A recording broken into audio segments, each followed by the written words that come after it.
I look with Sean? You look so good. You look so good. Man. Your jokes. Man. You good? Yes, sir. Yes. All right. Let's do this. Be regular. I am being regular. Be professional. I'm super professional. What's going on, everybody? Welcome back to Handcrafted. This is our season finale and a very, very special episode that we have for you guys. As Handcrafted is built through our first season, I've been interviewing executives, creators, and business people, just more about how they've built their craft, more or less, but then even more so than that, just how they've come to become who they are as people. And, the purpose behind that is to really just get deeper into the person, and it leads us into, profession, family life, and, that's kind of the approach that I wanted to take with Handcrafted as far as like getting really into people's stories. We're not here to learn how cool people are, but we're here to, get inspirational and informational conversation. So with that said, you guys have probably heard me do dozens of interviews, but this one is extra special because I will not be the interviewer for this. I will be the interviewee, and I will tell my story in a way that I've never told it before. And there's only one person that, one, is able to get that type of information out of me on a regular basis, and one person who can provoke, a certain level of thoughtfulness out of me. And that person is my partner, the lovely, lovely Miss Shantel. How are you? I'm good. How are you? I'm good. Are you nervous? I'm in the same home that we're in every day, so I feel kind of comfortable. Okay. You feeling like something? I am. You're looking like something. I was just about to ask that. You're definitely looking like something, always. I don't like how I'm holding this mic. You'll get used to it. It feels uncomfortable. How do I look, LaShawn? The hostess with the mostest. Yes. So we're gonna travel through my story in the handcrafted way. And yeah, I'm going to take off my interviewer hat. Mm-hmm. I'm going to even adjust my pose so I can be the interviewee and take in questions and conversation from you. It's your show. Handcrafted. Right. Yeah, Handcrafted, y'all. So I'm sitting here with Kameron, a.k.a. Coolest Kid Out. Yes. It's a pleasure to be able to be in this seat because I've heard those dozens of interviews, and I always complain to you about them since I met you. Mm-hmm. I feel like you've always been asked about your party, mm-hmm. and one thing I've always stressed to you since I met you is that you're you anyways. Mm-hmm. Strip all that stuff away. Mm-hmm. You're you, and I always wished other people would ask deeper questions. I understand how captivating that thing you did was, which mm-hmm. we're going to get into, mm-hmm. but there's so much more to you, mm-hmm. and I love that you created this platform to give other people the opportunity to sit here mm-hmm. and just reveal to themselves that they're them underneath everything, and that's what makes them special. Mm-hmm. So we're going to start where you like to start. Yeah. And I always say if you want to make something deep, you dig. So you always like to start at 7, and you say because the age is the age you start remembering things. Yeah. But in the Bible, the number 7 is the number for completion. Mm-hmm. So I like that you chose that number, mm-hmm. and I'm curious to know what 7 look like for you. Like you ask your guests, what your friend group look like, what mm-hmm. are you interested in, what does your home look like, mm-hmm. and all of that good stuff. Yeah, so 7-year-old Cam, the year is 1992. I was born in 92, y'all. Yeah, which is crazy. We're still within our right to date, so that God bless us for that. But yeah, so I'm 7 years old. I am the youngest of 3 children, born to Benjamin and Veronica McCullough, my parents. My 2 older sisters, my oldest sister is Corey, my middle sister is Kristen, and we're in a decent-sized home in Buffalo, New York, and we're 7-year-old me is I'm kind of a hodgepodge of just of everything. So like, yeah, I think 1992, hip hop is exploding, and expanding. Hip hop is becoming pop music. Sports. Michael Jordan is at the height of his power. Television wise, you've got BT, you've got EOMTV Raps, you got The Simpsons. All these things that become legendary and historic were kind of happening at the beginning of the 90s. So my world was very much a little bit of everything. My family traveled a lot. We were brought up in the church. We were brought up in a Baptist church. My father's a minister, and my mother was a deaconess of the church. So church every Sunday, which was like very annoying to me, and not even the church part, but having to wake up early on a Sunday, put on a full suit, and dressed like my dad normally. And yeah, fly looked great, but it was tedious to get on. And like, we would go to church every Sunday. I was heavy into sports. From probably the age of 5 was when I started being heavy into sports, football and basketball mainly. I gravitated towards football just because I wasn't really that good in basketball, but yeah, that was my life. My friend group was a mix of kids from school and also kids from church. So like, I had my best friends coming up were my friend Jason. The names were Jason and Aaron and Jonathan, and then Jerome and Larry were my school friends. So I always kind of just had different friend groups. Mm-hmm. And I'm not ashamed to say it now, I was easily influenced by my friend group. And so like, we all would hang together, joke, talk back to teachers, like get in trouble and things of that nature. So I was in second grade at that time. So like in school, I was labeled gifted at a very early age, probably in kindergarten, where like they would tell my parents, your son's a really smart boy. And, so that was like a good thing in some instances, but then that also made me a target in other instances with some teachers. And they kind of wanted just to debunk the myth that there was this intelligent young black boy who was questioning authority at the age of 7.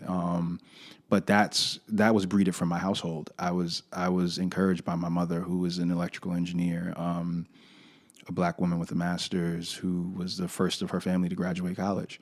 And so like, I was encouraged to question everything, and like, I was never told as a reason to do something in my house. Like, I was never told because I told you so. Mm-hmm. I was always given an explanation, or I was encouraged to ask for an explanation to do things. So, I was taking everything in. I was questioning everything. I was curious about everything. Like, my mother loves to tell the story about me being a little kid in the barbershop and just like reading the newspaper like I was a grown man and just trying to, trying to be a man. And that was something that even from an early age that my father encouraged.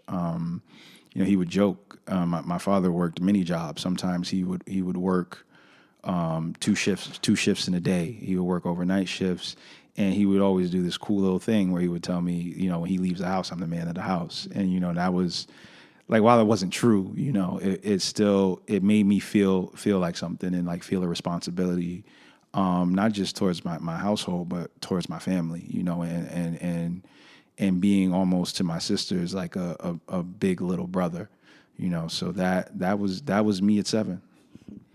So you said you have your 2 sisters, and you let us know about your friend groups. So what about hanging out with them? Did you have friends that you got from them that you hang around? Were they the sisters that was like, come on, little bro, like, hang with us? Yes and no. Yes and no. I was very conscious of like just my place in my sisters' lives. So to give you more context, like, my oldest sister is 5 years older than me, and my middle sister is 3 years older than me. And so while it's cool to have your little brother around for certain things, like we all like ran track together, like we played sports together. It's cool to have me around for that.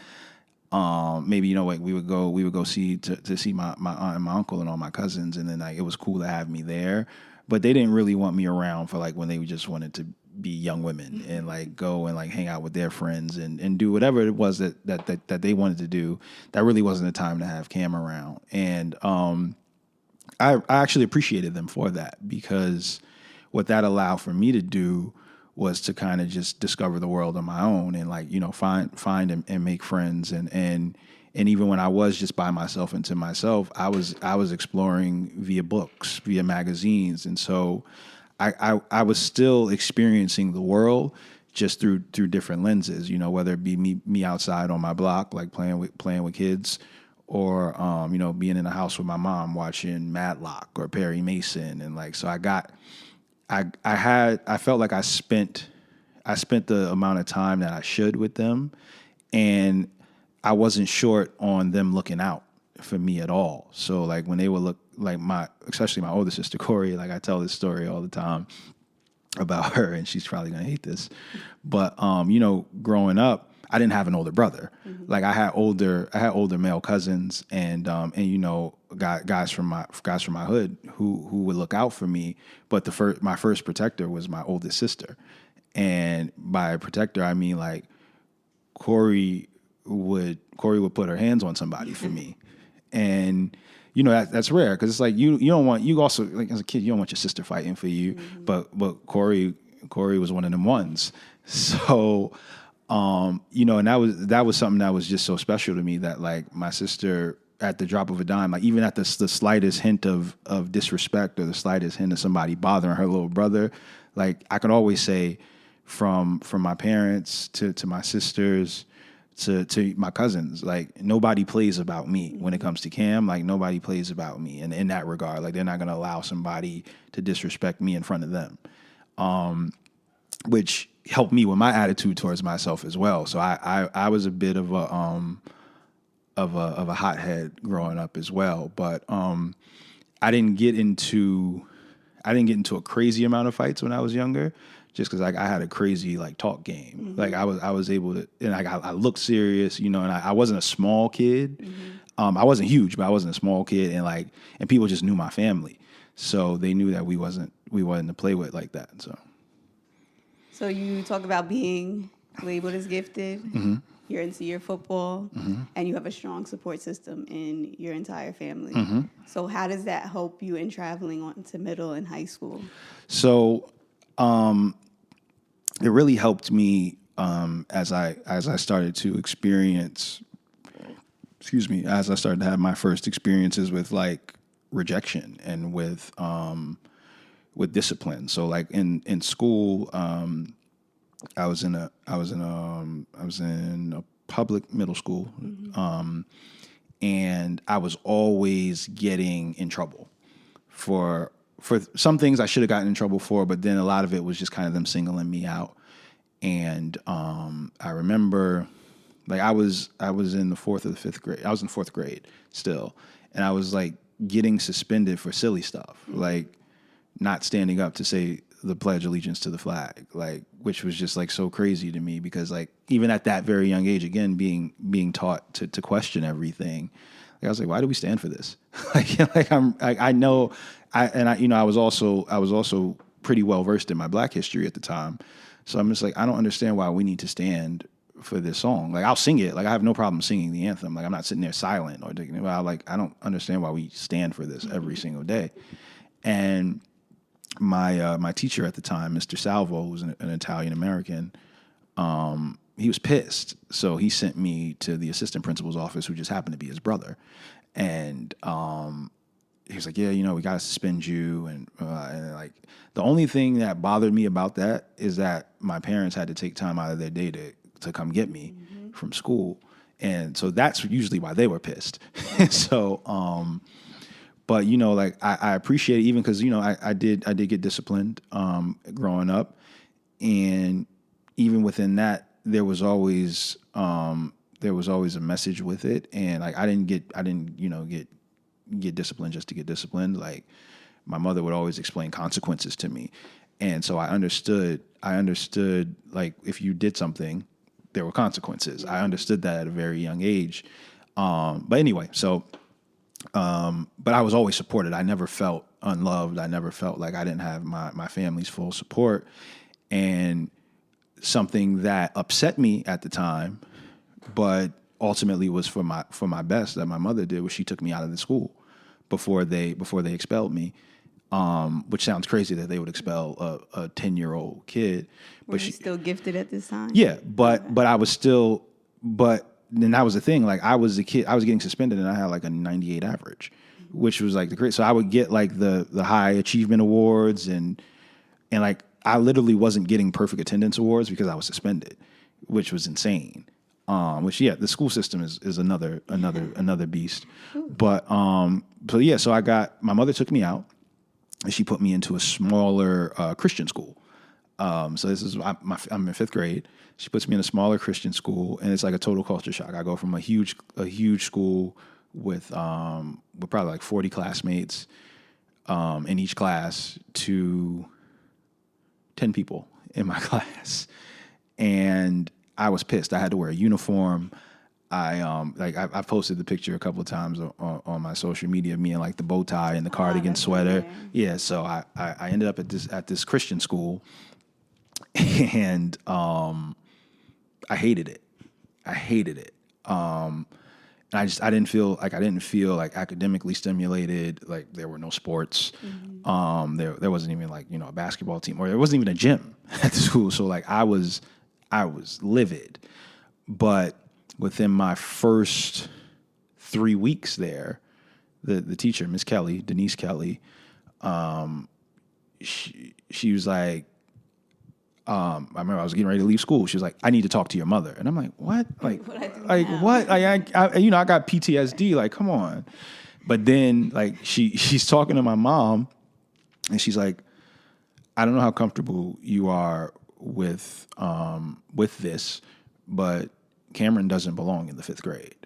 And I'm like, is she trying to like hold me back and send me back? And she's like, his intelligence right now is actually on an 8th grade level.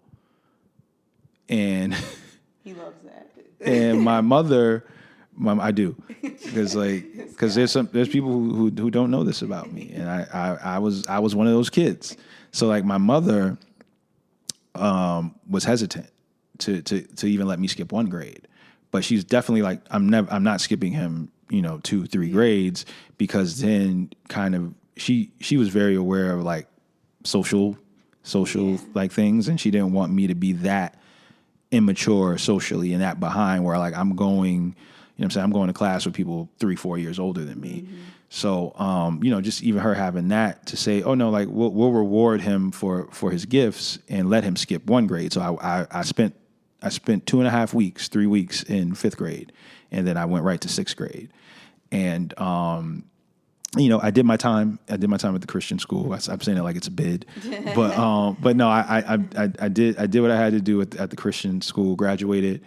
And, when it was time for high school, I refused to go to a private school. I was like, I want to go. One, I want to reconnect with my friends. Like I want to be in a place where I can grow, not only from an academic and athletic standpoint, but from a social standpoint, because at this point, like, it's not hard to be like the cool kid in a class of 7 people. Mm-hmm. So I was like, I want to just go out and just be around more people and like be cool around 30 kids instead. Yeah, like I wanted to be the cool fish in a bigger pond. But no, but it was just for me. It's like I wanted to experience high school the way all kids want to experience high school. Mm-hmm. So during high school was actually the first time I really struggled with academics, and that was due to me not studying and just me not taking it seriously. Like, again, consequences for your actions. So like I remember getting one of my first couple of report cards, and some of the kids that I came in with, this Asian cat named Joe, love Joe. Joe, like we're on our way home, and Joe's like, man, I got to get home before my parents so I can intercept my report card, and like I could change it on the computer. And I'm like, huh? was like, you have to do that?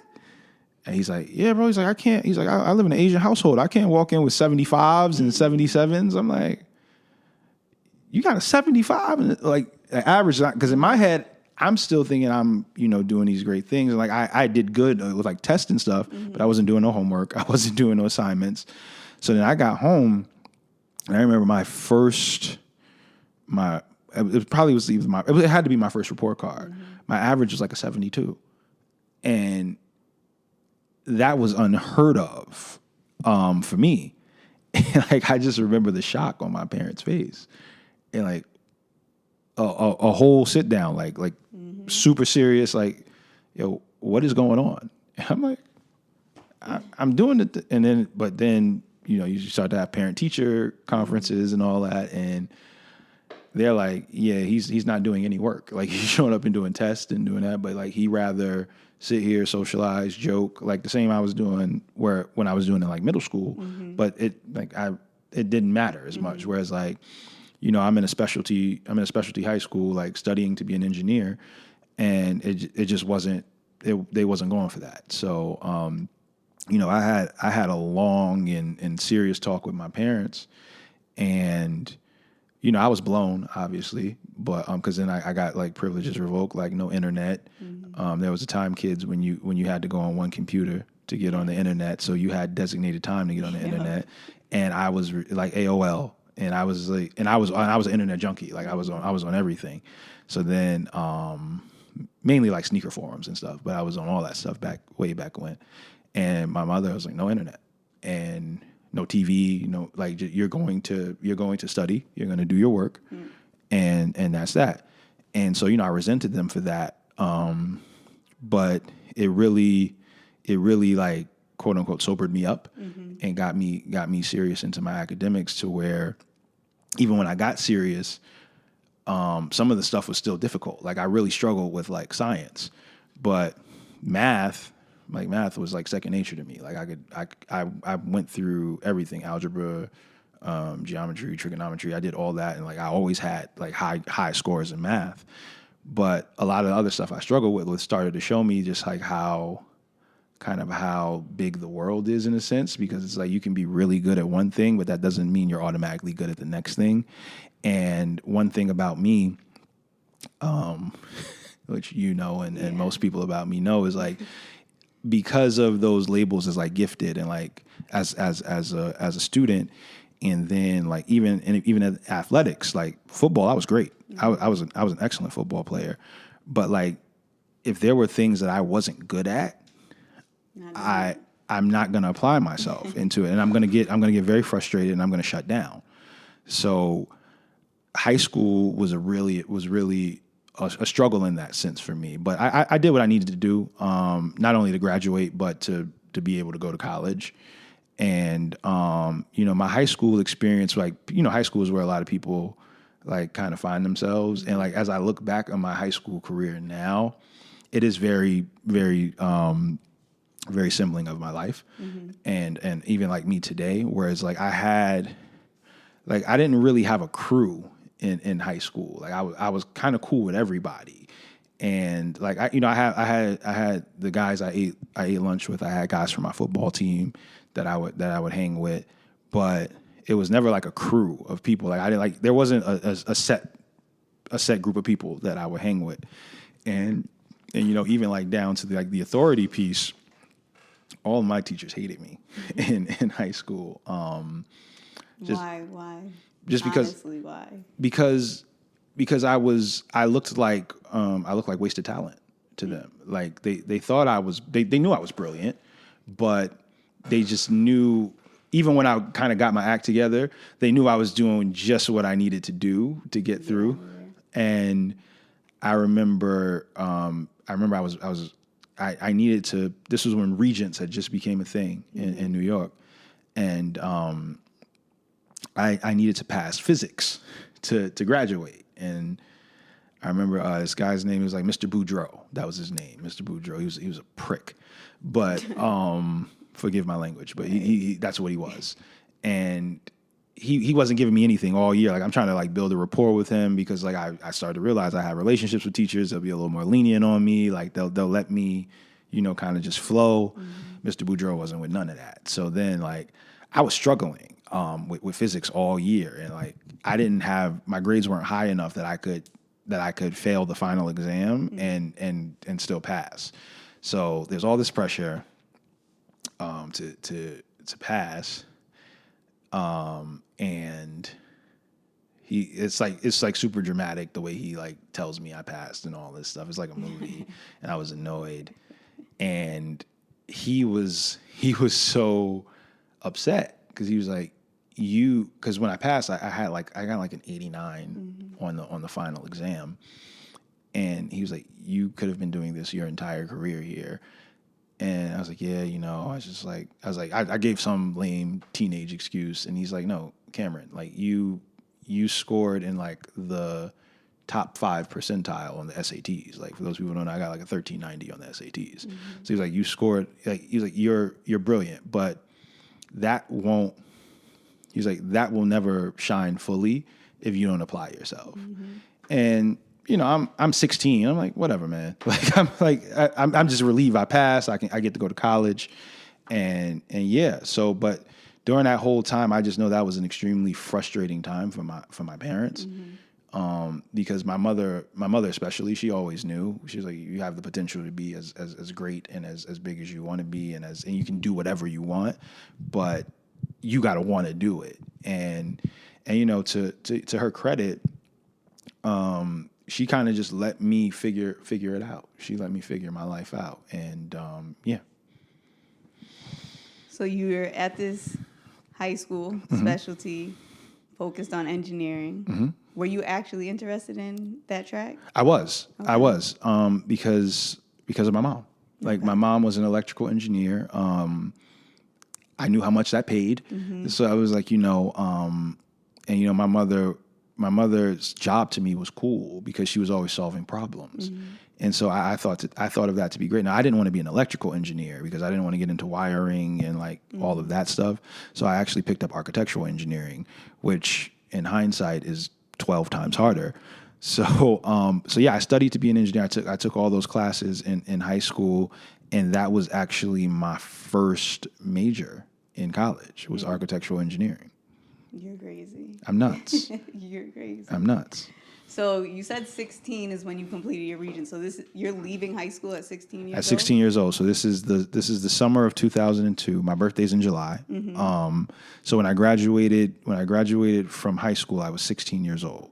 And that following August, when I went to college, I was 17 years old. Wow. Yeah. So nothing else by this time had piqued your interest. You said your first major is engineering, and you're there. There's nothing else that you're thinking about? From a major, like scholastic standpoint, no. I still foolishly thought that I had an outside chance at like playing football and like playing professionally. So that was still like in the back of my mind. But I was at this point just kind of following the path. I'm like, all right, I did this. I'm here. Let me see what all this is about. From the sports in college to architectural engineering. Okay. So now the age-old question: Where'd you end up going to school? So I ended up at Buffalo State College, which was probably my 11th choice of school. Number 1 and 2? Number one was Florida A&M. Florida A&M was number 1. And that's how you just know I wasn't a serious kid. Like everything was like based on sports. Like I wanted to go to like Florida State. I wanted to go to Florida, to Miami. Like these are all schools I applied to.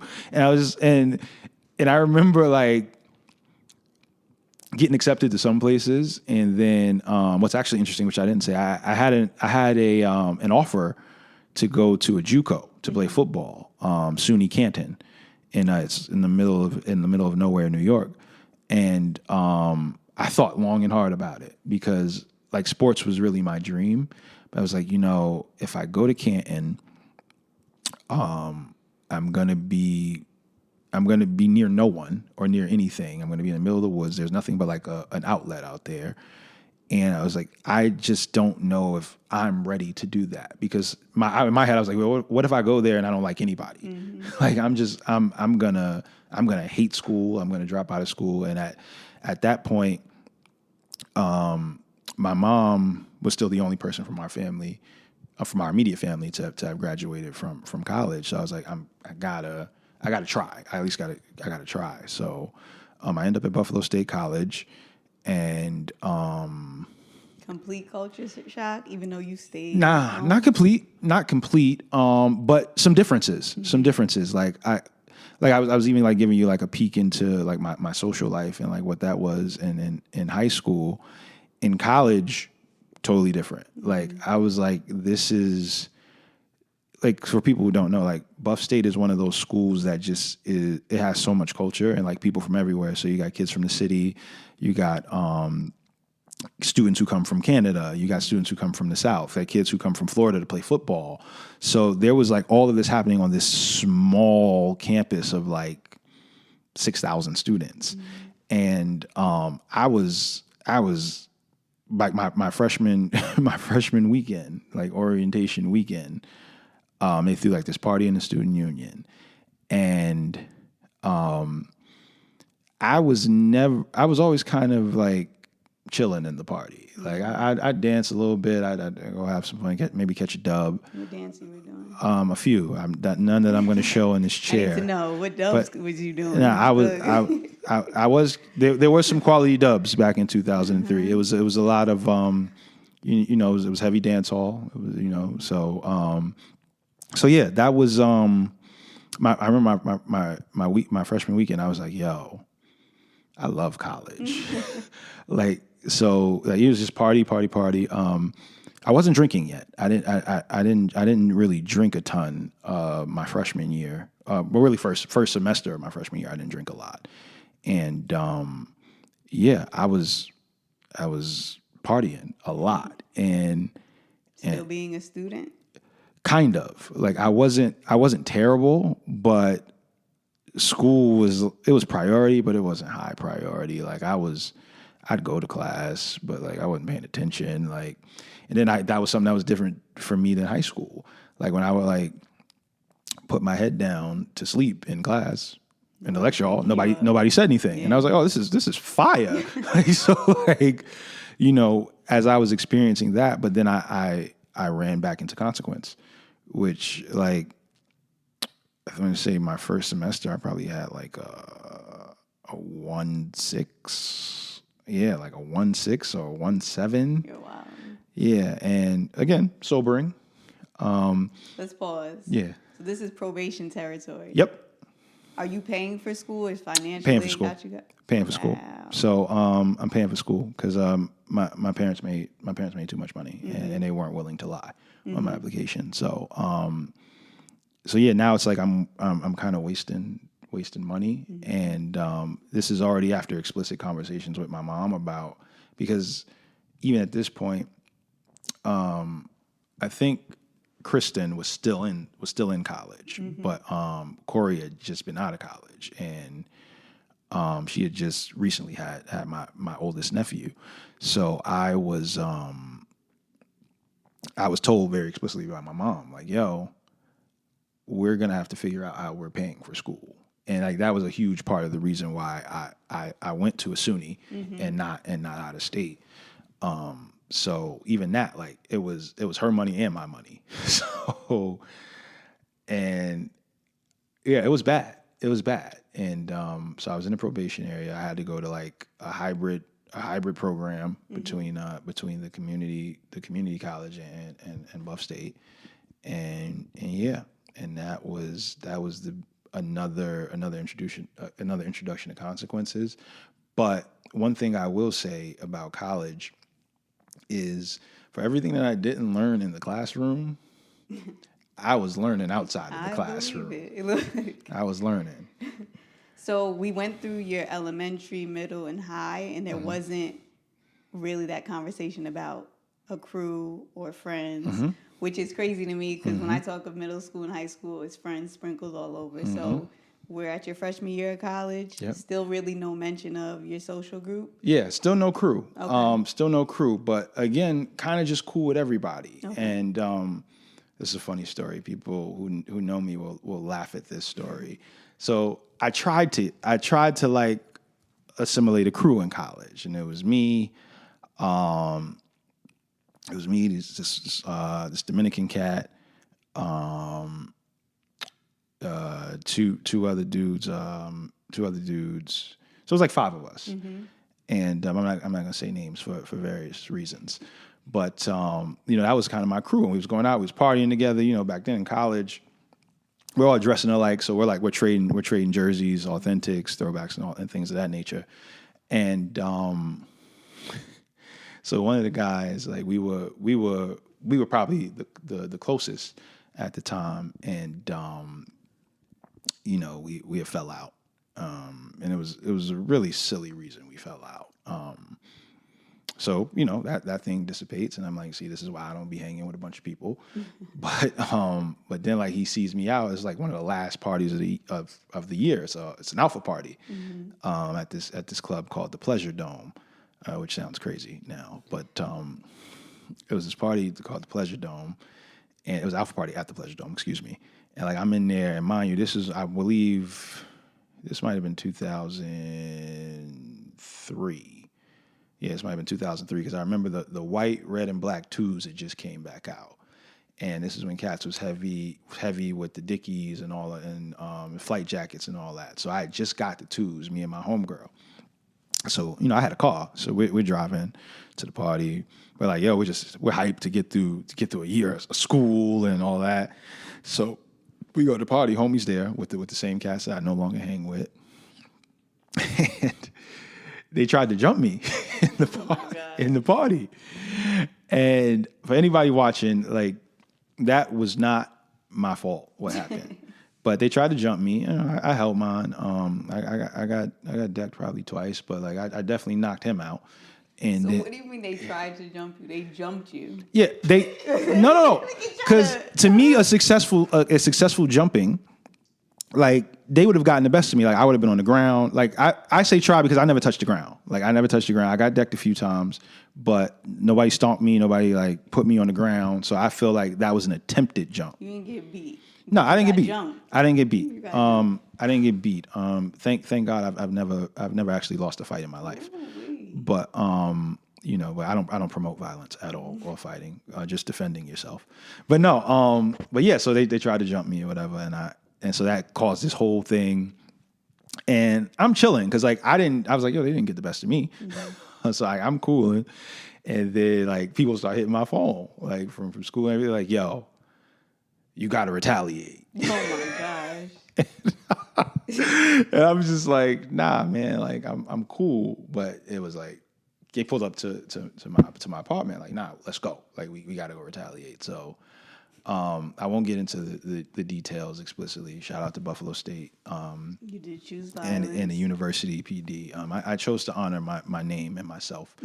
So that was a situation. But what that did was it kind of started floating my name around campus as just like somebody that you don't play with like that, which I never wanted that to be my reputation, but it worked out for me. Like, he don't got muscles, but he got muscles. Yeah, he's wild. And then so that actually leads me into the story about crew. Like, that's where I met my best friend Tone, and we connected just on everything, like ideals, clothes, like the type of the type of things that we were both into, basketball and all that. So like me and Tone, like I was like, wow, I found like a friend, mm-hmm. and and also Greg, his cousin, and then our guy Dre. So like that was like the meat of our crew, and best guys. the best guys. Like they're still with me to this day, all of them. And we formed our little crew, which people are gonna laugh at the name. But we called ourselves our first crew name. Like we had a DAP and on everything. We all dressed alike. Our first crew name was Rock Fam, and going. which is insane. Like there's still pictures of me throwing up the diamond in college, which is just so nasty. But I mean, whatever. It was 2004, so we would crew, and Tone and Greg were from Spanish Harlem. Dre is from the Bronx.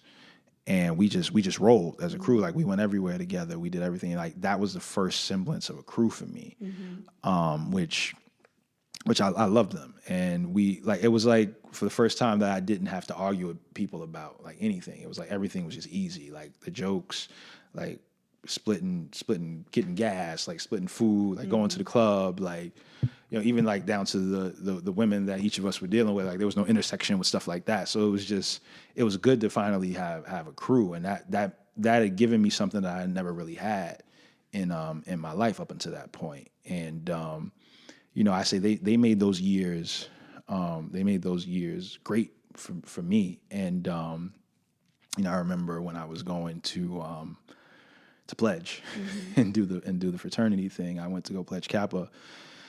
And I remember just walking with Tone like across campus, and like anybody, I'm not going to pretend like people know Tone. Like Tone is just like the coolest dude guy that you'll ever meet, and like he always knows what to say, how to say it, and I'm like, yo man, I'm thinking about doing this Kappa thing, and he's like, I could see that. He was like, no, I could see that for you.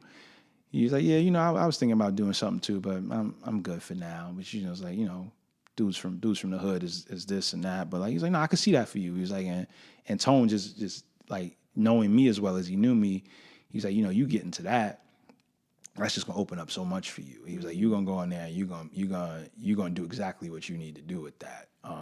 What year is this? This is 2005. What year in school are you in?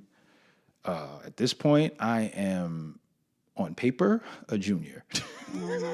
On paper, I'm a junior. So we're not focused on grades. Not at all. We're not focused on our major anymore. Not at all. I'm just doing your crew and you just ride. I'm doing what I need to do to get through. So it's not like I'm just doing nothing. But at this point, I'm starting to see a world outside of academia, and I'm starting to just see almost like I was looking at the business of college.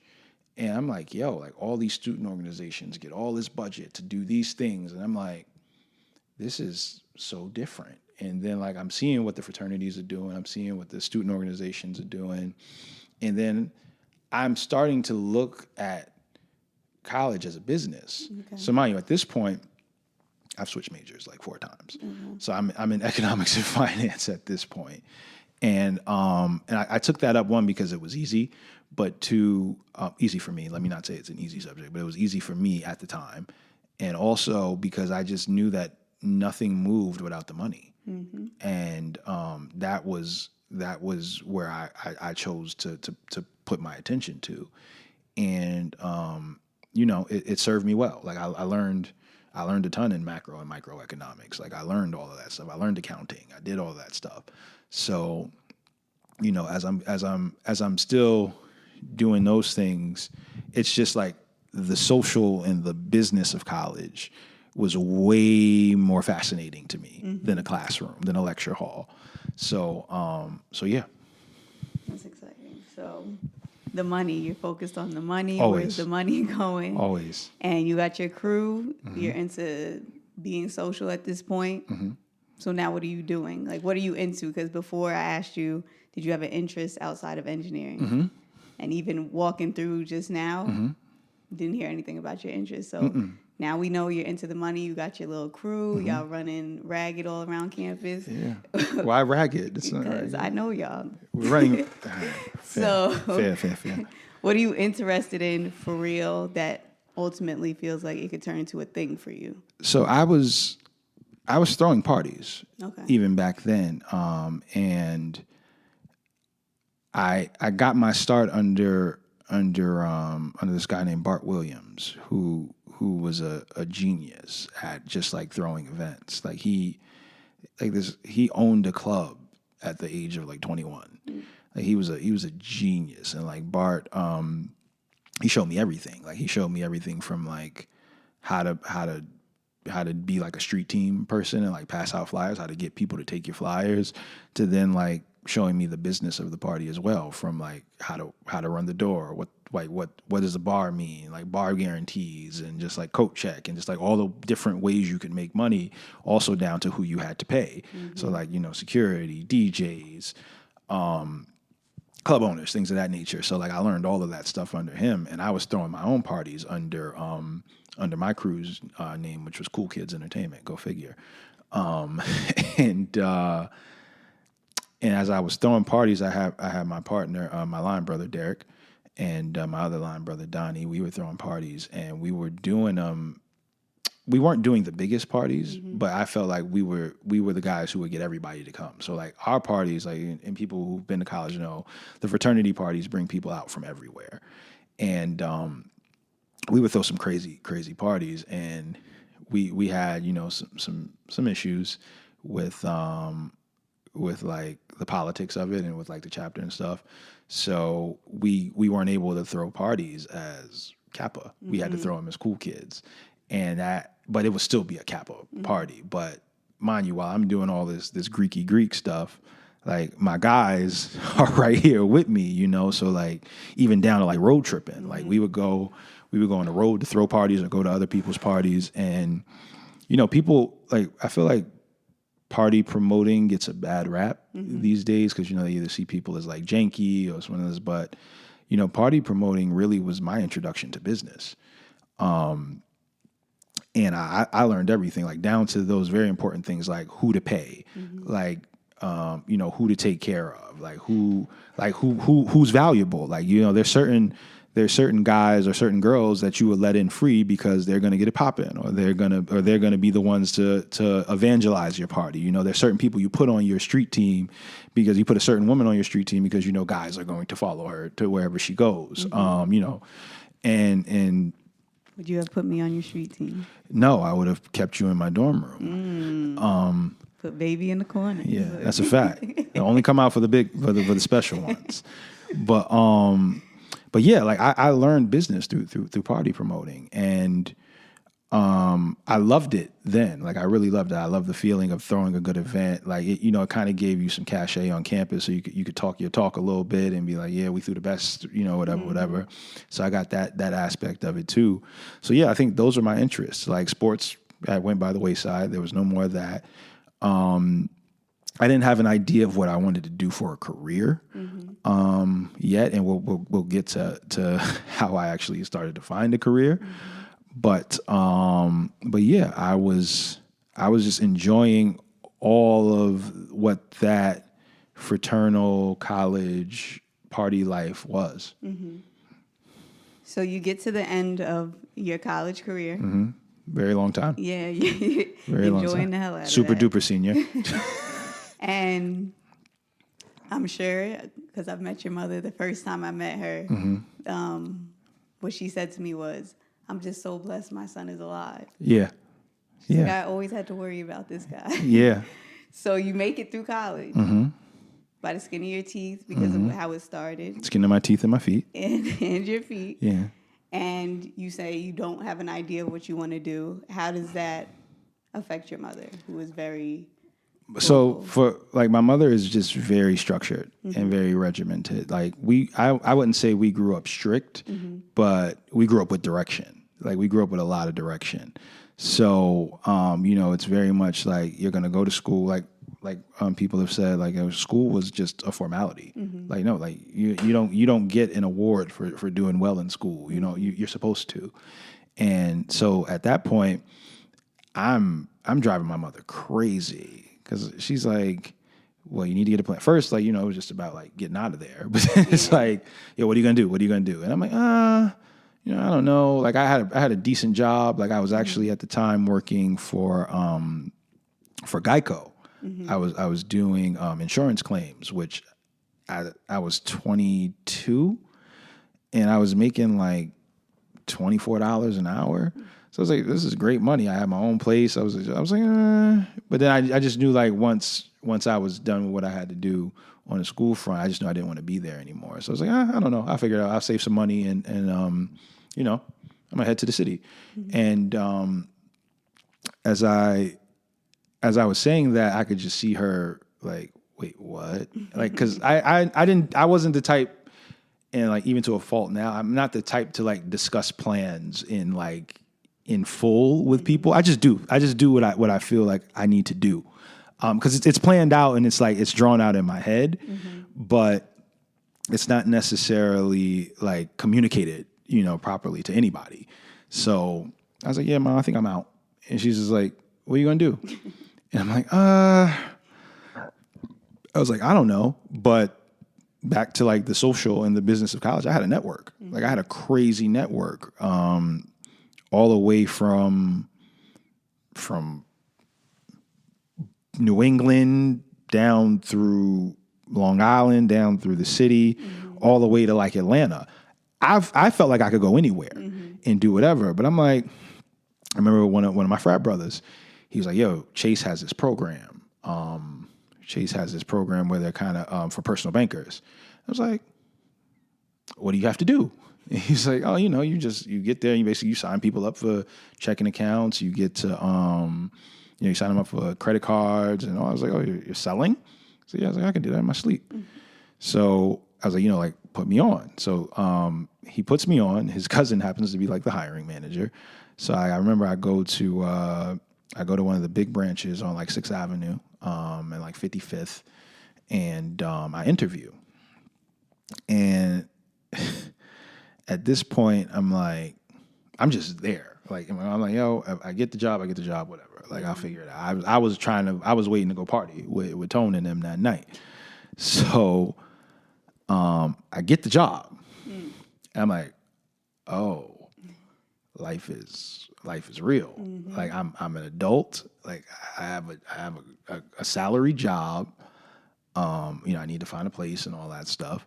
So I'm like, all right.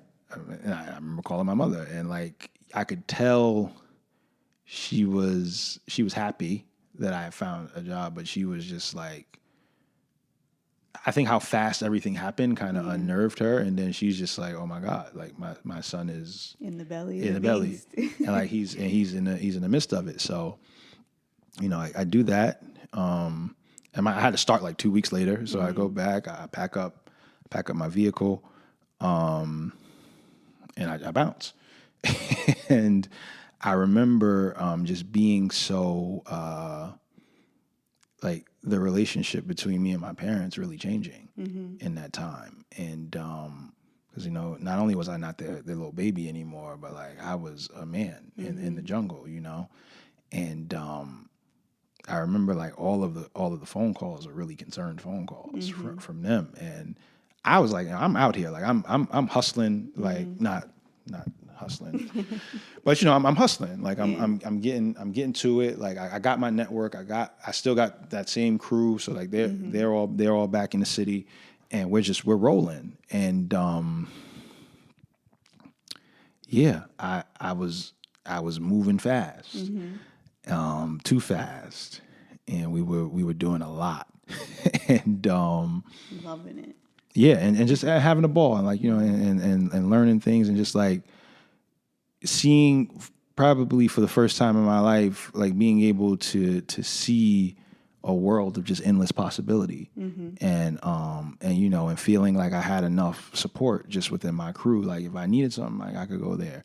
So yeah, I end up taking that job in finance, and started off lovely, doing great, like really hustling, getting people to sign up, using my network to sign people up for checking accounts and doing business in the bank, and like, but learning the inner workings of the bank and all that. And yeah. And what age was that? So this is 2009 now. This is 2009. This is the beginning of 2009. So I'm still 23. Okay. I'm still 23. Yeah. So I'm young. Like I'm very young. I think that I'm mature for my age, and I'm wise beyond my years, but I'm young. Yeah. Yeah. So you already said in college you were concerned where's the money? Yep. You leave, you end up working at a bank. Yep. And at this point, you got your salary? Are you concerned about, I need this money to then buy a home? I need this money to set up my life? Or is it just, No. I want to get by? No, I needed that money to buy sneakers. And I needed that money to, go figure. And I needed that money to go out. Like, this was like prime New York City. So we're talking like La Pomme after work on Wednesdays. I think Taj was Tuesday nights at that point, Katra. And like, there was always somewhere to go. And like, that was my main concern. Like, obviously, like, pay my bills, but make sure I had money to go out. So I wasn't making a ton of money. I think my base salary was like $40,000. But, we got bonuses and stuff. And like, I think Chase, I forget what the name of the system was, but we had a system where you could get your bonus every month. So like, I was really like working super hard to get that so I could party. And so that was my life. And it was a very, very grind all day. I'm up at 6 a.m. to get ready, go. I'm in the branch by 8:30. I'm at the branch till 6:30. And then like, if it's after work, I'm at the after work. If not, I'm going home. I'm going back uptown. I was living on 142nd in Lenox at the time, so I'm going back uptown to get get ready to go out that night or just to get food. And like, I was never in my apartment. So yeah, that was what I was focused on. Was still like, even though I'm technically a grown functioning adult, it's still about like partying and like figuring that stuff out.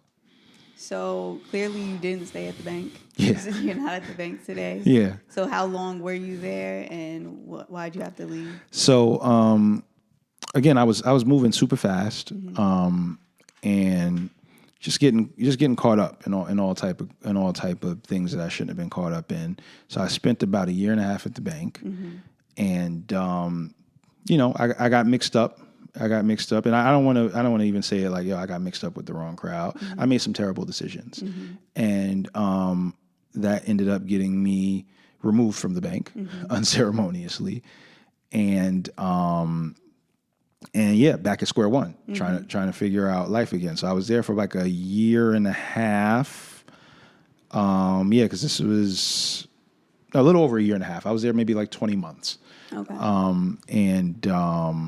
And yeah, I remember I got let go, and face some legal trouble.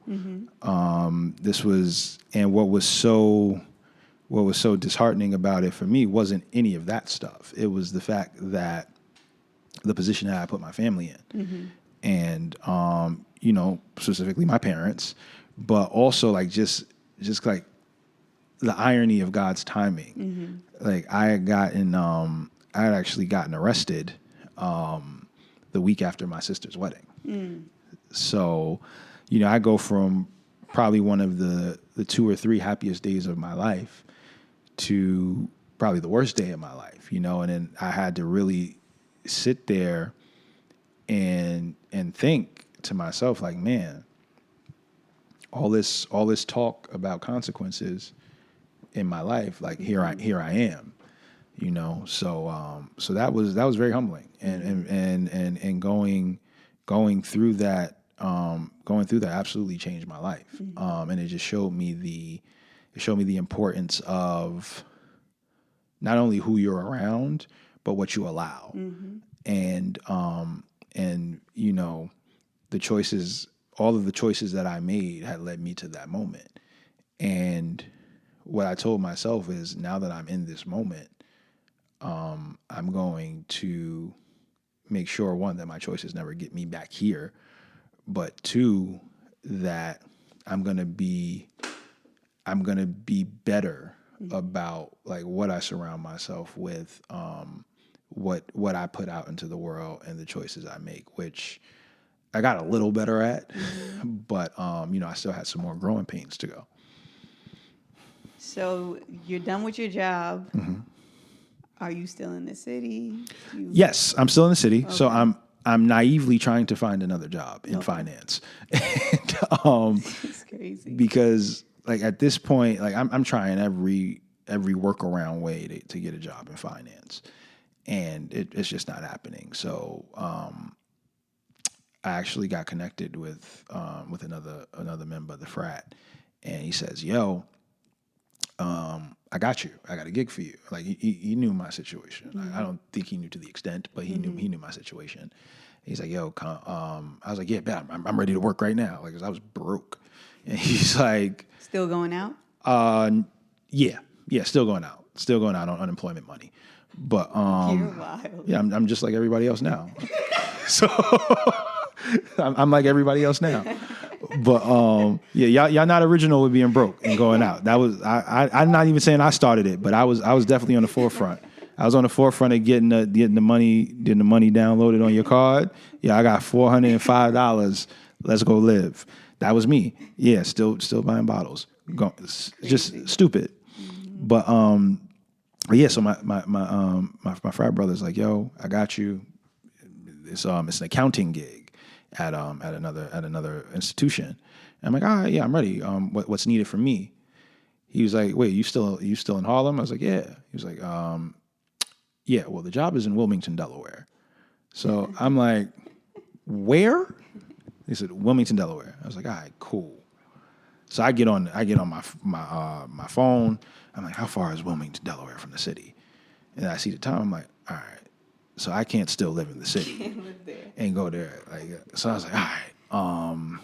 So I'm just being ridiculous. I'm looking at like, oh, I could still live in Philly and go to, and I'm just like, "Yo, you have no money, you have no situation. So what are you going to do?" And I was like, "I need the job. Like, I need the job." So I was like, "I guess I'm moving to Delaware." So I knew no one. In Delaware. Okay, But, again, we need year and age. so the year now is 2000 and this is the end of 2010. So this is like December of 2010. That's only 10 years ago. Yeah, 10 years ago. Yeah, 10 years ago. Jesus Christ. So so I end up going down there, meeting somebody again through the frat, which is like, yeah, that's another thing. Just like the network of the fraternity has always been a blessing to me. I'm not going to say everything about the fraternity has been great, but just that network of brothers who are willing to do what they can for other brothers has always helped me. And in this sense, I needed a place to stay until I like got on my feet and figured things out. So I needed a place to stay for literally like 3 weeks to a month. And I ended up getting hooked up with this brother from down there who had a crib, and he was like, "Yo," he didn't know me from Adam. He was like, "Yo, yeah, bro, you can stay here." Boom, boom, boom. And I'm like, "All right, cool." So I get there, and it just reminded me of like a suburb of like Buffalo and like school. So I was just like, okay, I got to take the bus. I gotta, I can't. There's nowhere to go, but I just gotta like lock in. And I remember like going through that process and just being miserable.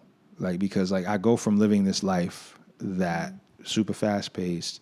I had all my crew, my friends. I had money, and you know I got there to Delaware, and I had none of that. So what do? I look up buses and all that, trains, and I start going back to the city every weekend. Oh, you're sick. And then like at first I was riding it high. I was doing Amtrak, and then I didn't have money for Amtrak, so I was doing the China bus. You know, I was doing the Greyhound. Like, you know, like China bus.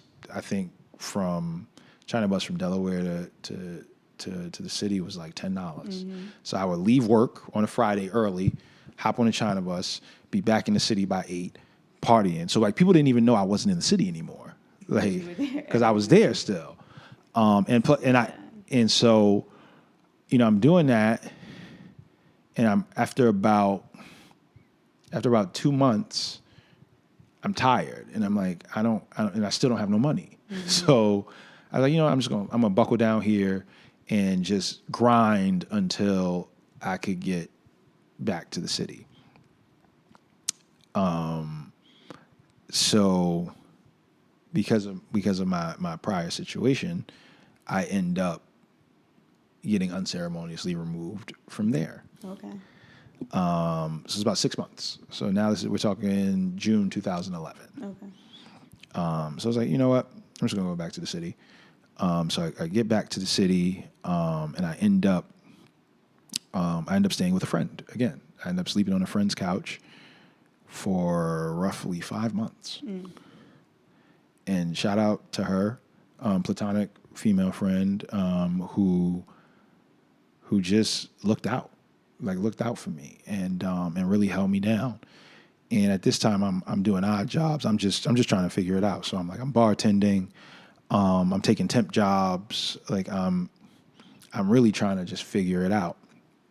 And I was really frustrated. Like I was depressed. I'm not even gonna say I was borderline depressed. I was depressed.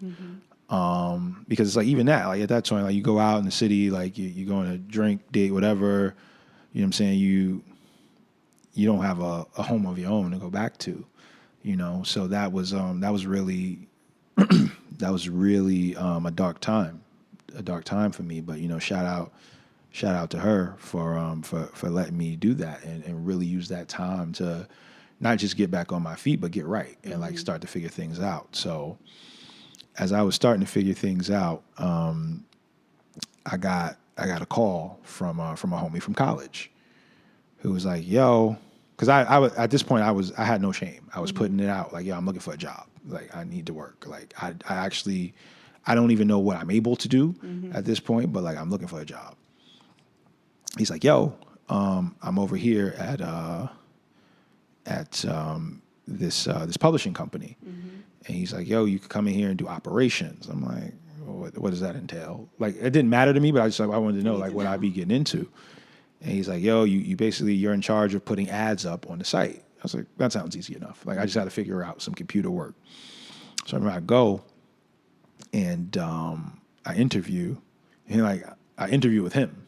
So he's like, yo, you're good. You get the job. You start on Monday. And it was temp to perm. So that actually allowed me with my situation to fly under the radar, and go temp to perm. So, and I loved being a temp because like one, you get paid every week. You get paid more. So like if you're getting paid, $40 an hour, you're working 40 hours a week. Out of that 1,600, you're probably seeing like 1,300. So are we saving this after all these spouts of being broke and having nothing, or are we still partying? No, I'm still partying. Oh. So when does he get responsible? Well, this is all building up to responsibility. But no, so like now I'm working a temporary job, but I'm making more money than I've ever made. And I'm so quick to try to recoup everything that I didn't have. So I'm like, I need an apartment ASAP. Like I need to get this and that. Like, I was living out of suitcases. So it's like, I gotta get furniture. I gotta do all this stuff. And as I'm doing the job, I love it. Like I love it because it's giving me like, I didn't see my dream come to fruition of like working on Wall Street. But now I'm like, oh, I could work on Broadway. Like I could be an advertising executive. That's what I saw. You're finally starting to think of. Yeah, I'm starting to think large picture. So I'm like, and I was just from like, I would, we'd be responsible for certain things, and there's just certain like checks and balances and people you got to report to. And I'm like, I'm reporting to like publishers. I'm reporting to ad directors. I'm like, so that means I can do that. So I'm starting to see that for myself, and that's when I really started to put my head down and work. So, this is 2011. And yeah, my climb through advertising was crazy. Yeah. Yeah. So you do that. You're interested in it. So you're actually looking for a way to, like you said, move up the ladder. So where do we go from the temp to perm? Do we stay with that company or?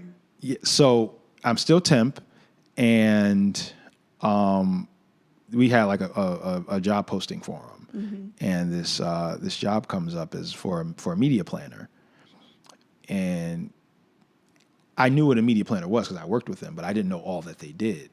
So I was like, you know what, I'm gonna go for it. Like, what do I have to lose? Like, so I was like, I'm gonna go for it. So I go and I put it up. I put up for it, and I go interview at this magazine, Women's Wear Daily, which is a high fashion magazine. So I go interview for them, and this is 2012 now. Okay. Wait. Yes, it's 2012. It's 2012, and this is when most companies are finally starting to embrace digital media. So I go there, and like I don't know a ton, but I could tell I know more than all of them. So it was just like the right time, right place situation for me, because the position they were hiring for, the girl was leaving in like 7 days. Well, they needed somebody. So they needed somebody. And so I interview. Excuse me. So I interview with them. And I interview with like the associate publisher and then my who would be my direct boss, which is the ad director. And they're like, yo, we love you. Like, we want to hire you. And I'm the only black guy in the building. I'm the only black person on that side of the building. And so it's, it's a little intimidating in those senses. A lot of like older Caucasian women. So it's like an environment like that's not really conducive for me. But I'm like, you know what? It's a risk and it's a chance. And like, I kind of have nothing to lose. So let me see. And I get the job, and they're like, all right, you need to make a media plan. And that was like the final thing, like make us a media plan and like for this program and boom. I have no idea how to do that. So I go to my homegirl who I was working with in that same building. She was a media planner. Shout out to Marissa to this day, homie. I was like, yo, I got to send them a media plan for this. She's like, all right, send me the thing. She's like, I got you. I was like, yo, I understand you got, but I need you to explain it to me. So when they ask me questions, I don't sound like somebody else did this for me, because I need to explain it to them, like why I did what I did and blah, blah, blah. So she does all that for me. Shout out to her. It took 2 hours out of her day to do that for me, and did that for me. I go back in, I present the media plan, crush it, get the job. So now I'm up. I'm like, I'm working on 47th and 3rd. So I'm going down. Remember my first day of work, they're like, you had a different dress code, so now you had to wear a blazer with everything. So like, I had to go shop for clothes with the little bit of bread I had. So like, I'm going to H&M, buying up all the $79 blazers and getting myself together, getting the stupid floral shirts, like all this stuff. Right? I'm just trying to find stuff that like that'll work in there. So I get there and I meet the publisher, I meet the other staff, and like I just get rolling. They throw me in the fire right away. The girl who was leaving was training me for like 2 days. So I was like, yo, show me everything. Like, show me where the files are, everything. Show me all that. She shows me all that, but I'm still like brand new. So what do? I start just using my creativity and my intuition. And like, out of me not knowing things, I started making things up. And like, I was like, guys, I think we should do media planning like this. Like, I think we should create everything custom. I think for whatever consumer whatever brand we're talking to, we need to do programs that are specially catered to them. They love that. They're like, yes, because they're high fashion, they're luxury, so like people like that type of stuff. I'm turned on right now. Yeah. It's good. It's good. See, I was good. I was good on my feet. So then, what that did was that kind of really accelerated my progress in the company. So now, people who know, like sales planners and media planners, they don't go to meetings. Like they make the plan and the plan goes. But I had to go to meetings because I was the only one who could explain digital. So I started getting experience in the selling realm of advertising, and that was a turn on for me. I'm just like, man, like this is big business. And I'm like, I just want more. So like, but I was happy where I was, but I was like, I don't know what I want to do next. So I'm just going to kill it here. And then my boss ended up getting promoted. And she was a G. She was a beast. Like she had started off as a seller and like had made her way all the way up to director. And like just the time I was there. And then I was a rock star at this point in the company. So they're like, yeah, we have this, they created a position for me, which is like a hybrid marketing and sales position. And they're like, yeah, we want you to do it. And blah, blah. And like that made me, it was a raise in pay, but not by much, by like $6,000. It was a raise in pay, but it was a raise in profile. Like I was leading pitches now. And I was like, yo, this is exactly what I want. And the problem was that someone who I was working with before that, and we were like a 1-2 punch, that person ended up becoming my boss. And that changed the entire dynamic. So, you know, that was another introduction to consequence because the relationship changed like that. And while I'm still trying to just adapt to the relationship changing, work is just passing me by.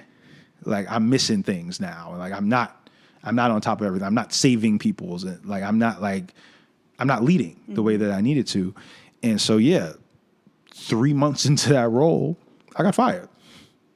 By the girl? Yeah, by the woman that I was working with. Wow. I got fired. And man, you want to talk about just crushed? I was crushed that I got fired. But yeah, when I talk about my journey through advertising, God was always present. And he was always making sure that I was good. Because I felt like I was starting to kind of live the way I needed to. So the blessings and the opportunities were not short. So you get into advertising, and now I'm seeing this thread from you in college selling something to people and it being successful, be it your crew with your parties, then working at the bank, and you have to convince people to open accounts and that commentary, and you being successful in all these areas, but then also falling for some reason. And I just have a question that's totally off the timeline. How are you responding to the consequences of your actions? Like, how are you dealing with these moments of depression when you get there? I lost my job. I lost my job again. I lost my job again. I don't got no money. Yeah. Are you? I'm dealing with it by just trying to move through it. Like, I'm just trying to get to the next thing. So, like, that's one thing about me and failure. Like, failing doesn't hold me down for very long. And this is like devastating failure. Like I've had some very, very big failures in my life. And the one thing about it, like even if it's down to like losing a championship game to like getting fired from your quote unquote dream job, like for me, the mindset is always get up, and you got to get up and get to the next thing, because while you may have failed here, there's still more opportunity for you to learn and still more opportunity for you to grow. So my mindset, that being my mindset then, was very helpful. You know, that particular mindset, the older I get, I realize that I need to feel a little more and I need to assess a little more and really analyze things and like, why did this happen, and do that. I was never doing that, which resulted in me making the same mistake a lot of times, you know, just with grander opportunities. So yeah, that was my mindset. Just get on to the next thing. Like, you can't stay down for long. And I think even whilst I was struggling, like I remember that summer when I was sleeping on my homegirl's couch, I probably went on 20 job interviews and devastated each time. I didn't get a job, like devastated, but never devastated to the point of like, yo, I'm good. Like, I'm gonna go do something. It's like, no, I am determined. I am determined to be successful. And however that looks, because I didn't even see myself ever even going into advertising. So it's like, however that looks for me, like I'm already in a much higher place than I ever thought myself to be professionally. Like there's no limit for me. And you bring up people supporting you throughout this journey.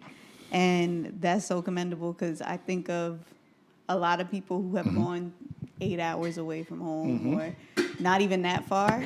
And losing jobs and being broke and moving, it's easy to say, you know what, I can go back home. Because I'm sure your parents had open arms for that moment whenever and if ever it came. So definitely shout out to your community and your network, because I think about a parable that I heard about when I was reading a book. I followed this lady, and she was talking about the long spoon parable, and it talks about what heaven and hell is. I think I told you about it before. Yes.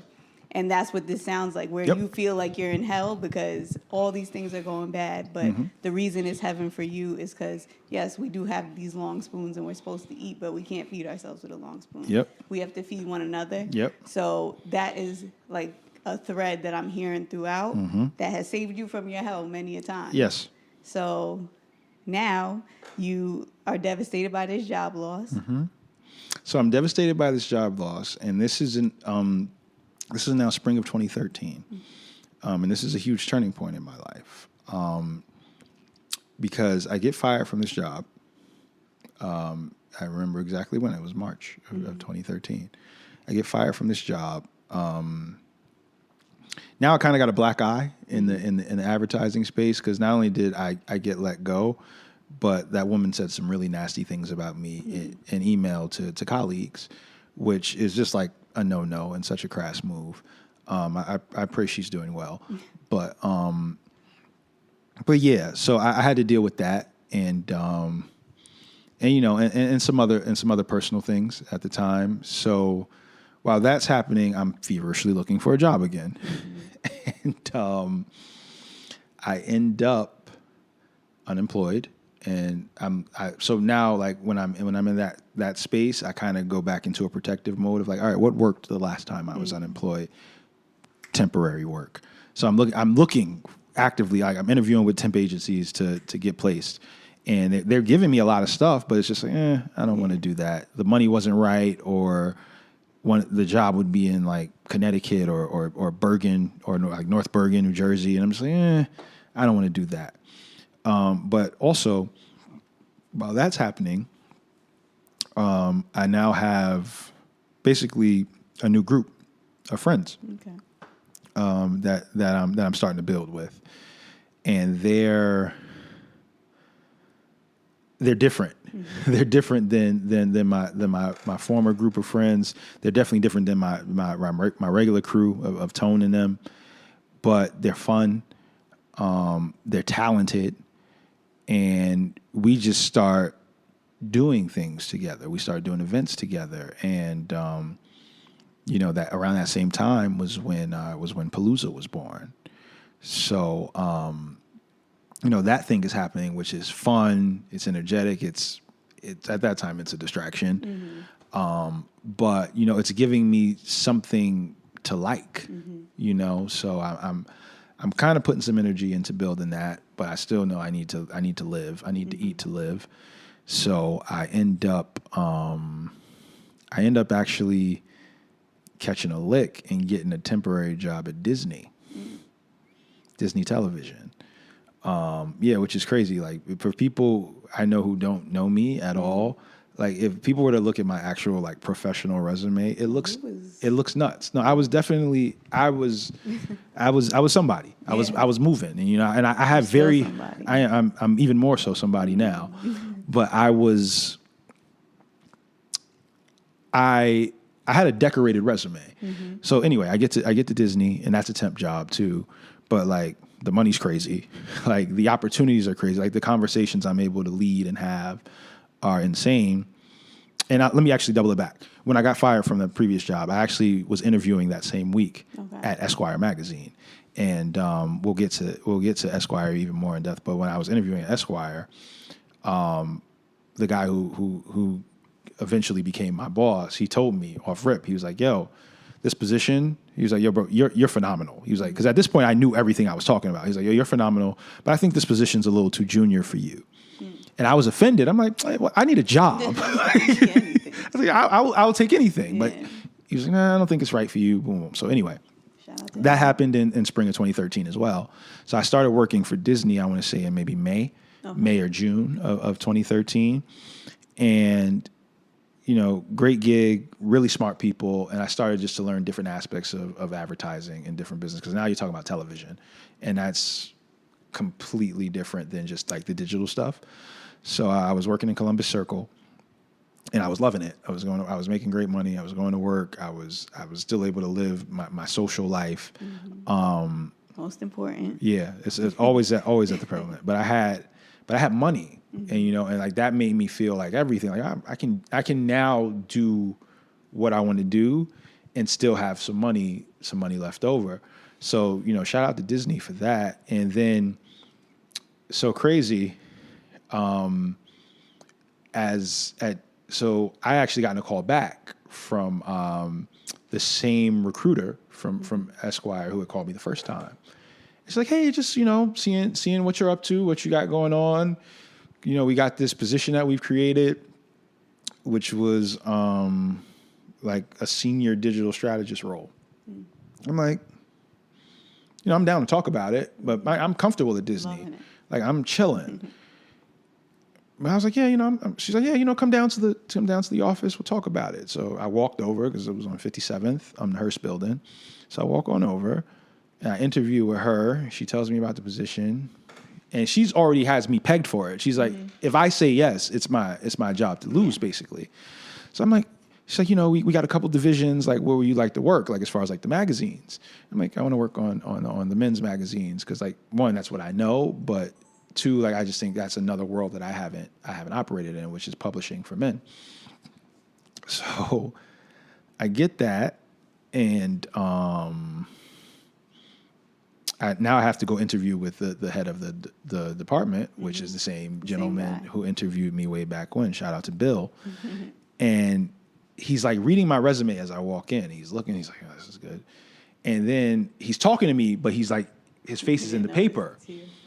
Like, yeah, man. So, like just asking me like questions about like what brings me here. Like, what do I think like I can do for the team and all regular questions.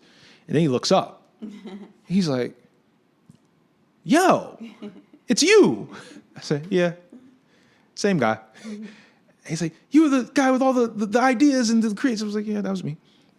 He's like, oh man, no brainer for me. He's like, if you want the job, it's yours. And I was like, a blessing. I'm shook. So I'm like, but now I'm in a dilemma because I'm like, I got to leave this other job. And to be transparent, the pay kind of equaled out. It was around $70,000 a year. So like the pay equaled out, but I'm like, this is a bigger opportunity. So let me go take the bigger opportunity. So I'm nervous. I'm pacing back and forth in Disney. Like, yo, how am I going to tell these people this? This is God. 2 days later, I still haven't said anything. 2 days later, we get a company-wide email that Disney, Disney.com, and Disney Television are downsizing the advertising department.